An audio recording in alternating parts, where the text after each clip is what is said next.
DAPC Week in the Philippines. Cultivating a Drug-Free Future. Background story. Drug abuse prevention and control.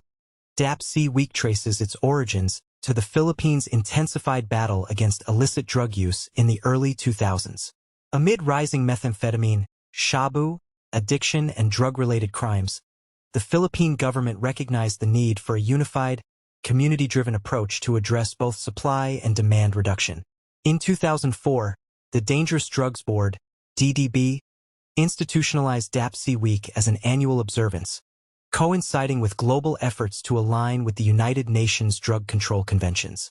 The week-long campaign initially focused on law enforcement showcases, but evolved to emphasize prevention, rehabilitation, and societal reintegration. A pivotal shift occurred in 2016 under President Rodrigo Duterte's controversial anti-drug campaign, which sparked debates and redirected DAPC Week's focus toward evidence-based rehabilitation programs and youth education.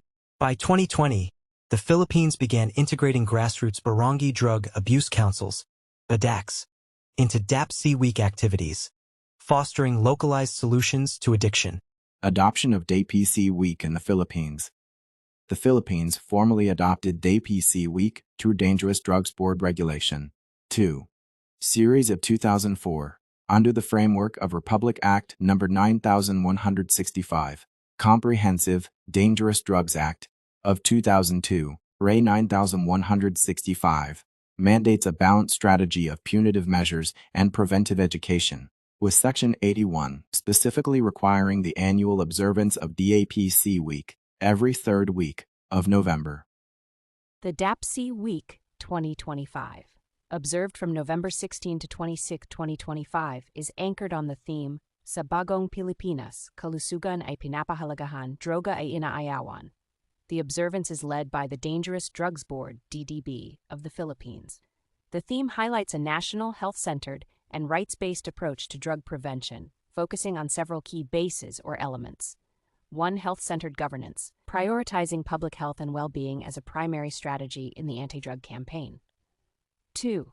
Community empowerment and participation, emphasizing the indispensable roles of families, schools, local government units, LGUs, and community organizations in creating supportive environments and taking proactive action. 3. Public awareness and behavioral change, aiming to strengthen public understanding of the adverse effects of drug abuse through information and education campaigns, IEC, and promoting healthier lifestyles. 4. Integrated national strategy, utilizing the components of the Enhanced Philippine Anti-Illegal Drugs Strategy, EPADS, including preventive education, treatment and rehabilitation, reintegration, and alternative development. 5. Whole-of-nation approach, directing all government agencies and instrumentalities to support the observance, ensuring a unified and coordinated national effort. Various activities, such as information campaigns and poster-making competitions, are held nationwide by different government bodies, DILG, DepEd, PNP, etc., to promote these bases and encourage collective action against substance abuse.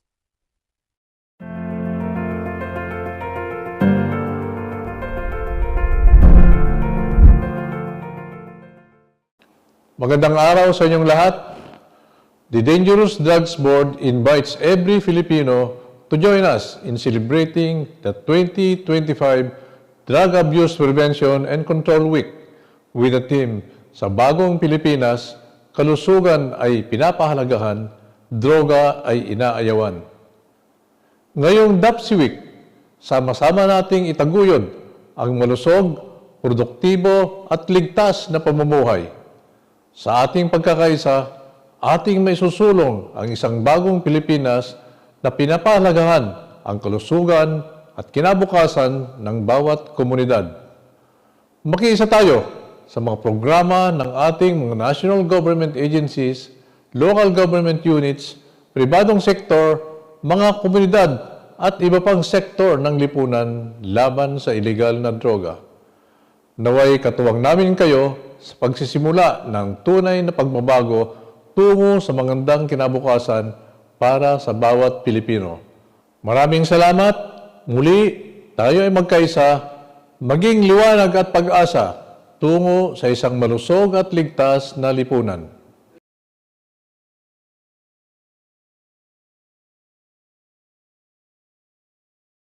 Conclusion.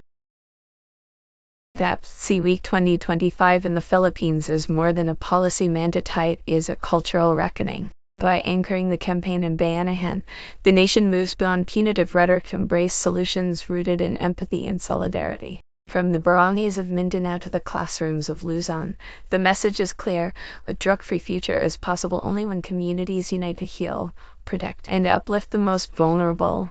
Through education, dialogue, and shared responsibility, the Philippines continues its arduous but hopeful journey toward lasting change.